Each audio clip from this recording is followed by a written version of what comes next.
कमाल की परेशानी दिन ब दिन बढ़ती जा रही है क्योंकि कमाल की तबीयत काफ़ी ज़्यादा ख़राब रहने लग चुकी है। ये बात अब उसको समझ आ रही है कि उसके पास लगता है कि ज़्यादा देर वक्त नहीं, कुछ उसकी उम्र का तकाज़ा भी है। इसके बाद आप देखेंगे कि वो इरसा को कहता है कि तुम मुझे यकीन दिलाओ कि तुम आइज़ल का हमेशा ख़्याल रखोगी। और आगे से वो कहती है कि आप किस किस्म की बातें कर रहे हैं। इस पर कहेगा कमाल कि नहीं, मुझे ऐसा लगता है कि जैसे मेरे पास वक्त बहुत ही कम है। आए दिन मेरी तबीयत बहुत ज़्यादा डाउन होती जा रही है और मुझे समझ नहीं आ रही कि आखिर मैं क्या करूं। तुम मुझे यकीन दिलाओ इस बात का कि तुम हर चीज़ को हैंडल कर लोगी। आगे सिरसा कहती है कि मैं पूरी कोशिश करूंगी। मैं आपसे इस चीज़ का वादा तो नहीं करती हूँ लेकिन पूरी कोशिश करूंगी क्योंकि उसकी प्लानिंग तो और ही है, इसलिए वो कुछ और ही सोच रही है। लेकिन कमाल को तो इतना भी पता नहीं है कि आखिर ईर्षा के दिमाग में चल क्या रहा है और वो तो उसको छोड़ने तक का सोचने लग चुकी है। वो काफ़ी ज़्यादा परेशान है इस बात से। कमाल और आइज़ल को कहता है कि मुझे उम्मीद है कि तुम भी अपनी माँ का ख्याल रखोगी और उसको अपनी माँ ही समझोगी। इस पर आइज़ल को काफ़ी गुस्सा आता है लेकिन वो स्माइल कर देती है और खामोश हो जाती है। कहती है कि आप किस किस्म की बातें कर रहे हैं, आपको कुछ भी नहीं होगा। ये बात अपने जहन में बिठा लीजिए और जो कुछ सोच रहे हैं ऐसा नहीं होने वाला है। आप बिल्कुल ठीक हो जाएंगे, चंद ही दिनों की बात है। इस पर कमाल कहता है कि नहीं, अब मुझे लगता है कि आहिस्ता आहिस्ता मेरी सेहत डाउन ही होती जाएगी। मुझे नहीं लगता है कि अब मैं ठीक हो पाऊँगा क्योंकि मुझे मेरे अंदर वो वीकनेस ही है, वो जो ऐसा लग रहा है जैसे जो मुझे मौत के पास ही लेके जा रही है। इसके बाद आइज़ल बहुत ज़्यादा रोती है, कहती है कि आइंदा से मैं आपके मुंह से इस तरह की कोई भी बात ना सुनूं। ये आपने आखिरी दफ़ा इस तरह की बात की है, लेकिन आइंदा से इस किस्म की बात की तो मैं आपसे हमेशा के लिए नाराज़ हो जाऊंगी। जिसके बाद आप देखेंगे कि आइज़ल और इर्सा जो है दोनों एक दूसरे को गुस्से की तरह देख रही होती हैं। कमाल ना जाने किस खुशफहमी में बैठा हुआ है और वो ये सोच रहा है कि मेरी बीवी ने मेरी बात का मान रख लिया है और वो मेरे कहने पर ही ऑफिस जाना शुरू कर देगी और मेरे सारे कारोबार को संभाल लेगी क्योंकि वो जानता है कि आइज़ल जो है वो बिल्कुल भी इंटरेस्ट नहीं रखती है किसी भी काम में। इसलिए उसको मजबूरी इर्सा को ही कहना पड़ा। वो तो यही समझ रहा है कि मेरी बीवी मेरी वजह से जा रही है, लेकिन वो ये नहीं जानता है कि पीछे किसका हाथ है, यानी कि वो सिर्फ दानियाल के कहने पर जाना शुरू कर रही है क्योंकि दानियाल ने उसको कहा है कि तुम जब तक हो सके तुम जा सकती हो, लेकिन जब मैं तुम्हें कहूँगा तो मैं खुद ही वो छोड़ना पड़ जाएगा सारा कुछ और फिर हम सारा कुछ छोड़कर एक नई दुनिया बसा लेंगे। यानी कि उसको बड़े ही सुहाने ख्वाब दिखाने की कोशिश कर रहा है दानियाल, लेकिन असल में तो अपना ही सुहानापन इस्तेमाल कर रहा है।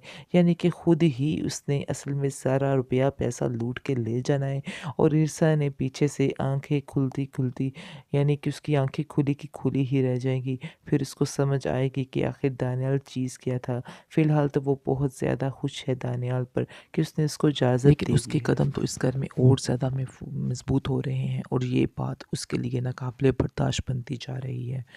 इसके बाद आप देखेंगे बहुत ज़्यादा खामोश हो जाती है क्योंकि उस बात का काफ़ी ज़्यादा गुस्सा आता है उसको कि आखिर ये सब कुछ कैसे हो सकता है। उसकी प्लानिंग और कुछ है और ये सारा कुछ और हो रहा है और ये बात वो बर्दाश्त नहीं कर सकती।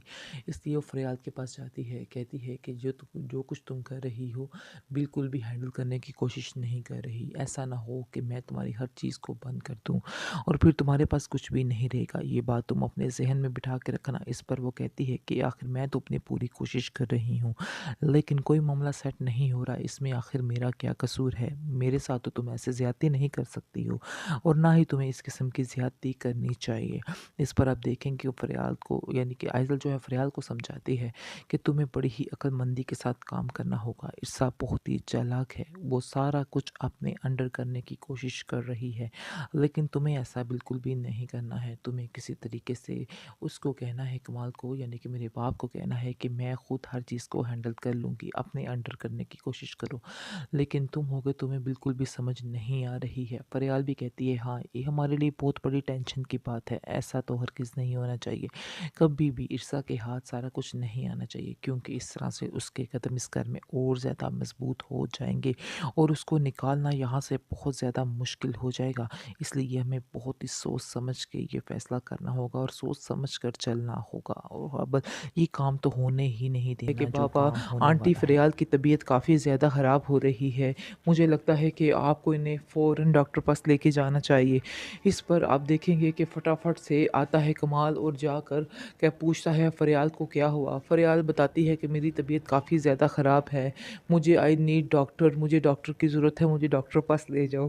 جیسے ہی وہ اس کو ڈاکٹر کے پاس لے کے جانے کے لیے لگتا ہے تو آگے سے آپ دیکھیں گے کہ ارسا بڑے ہی غور سے دیکھ رہی ہوتی ہے اور اس چیز کو محسوس کر رہی ہوتی ہے کہ جو کچھ یہ کر رہا ہے وہ بالکل غلط کر رہا ہے، لیکن اس کے علاوہ کوئی چارہ بھی تو نہیں ہے کمال کے پاس۔ اس کو ظاہری بات ہے کہ اس نے اس کی مدد تو کرنی ہے، وہ جانتا ہے کہ وہ بالکل بے سہارا ہے اور اس کی مدد کون کرے گا، اس لیے ہی صرف اس نے اس کا ساتھ دینے کا فیصلہ کیا ہے۔ البتہ ایسی ویسی کوئی بات نہیں، جو سمجھ رہی ہے ارسا بالکل غلط ہے، لیکن ارسا جو کر رہی ہے وہ غلط کر رہی ہے، کیونکہ اس کو یہ باتیں زیب ہی نہیں دیتی ہے، چاہے جو مرضی ہو جائے، لیکن اس طرح کی حرکتیں کرنا اس پہ مناسب نہیں ہے، لیکن اس کو اس باتوں کا احساس نہیں ہو رہا اور وہ اپنی ہی زندگی میں بس مگن ہے۔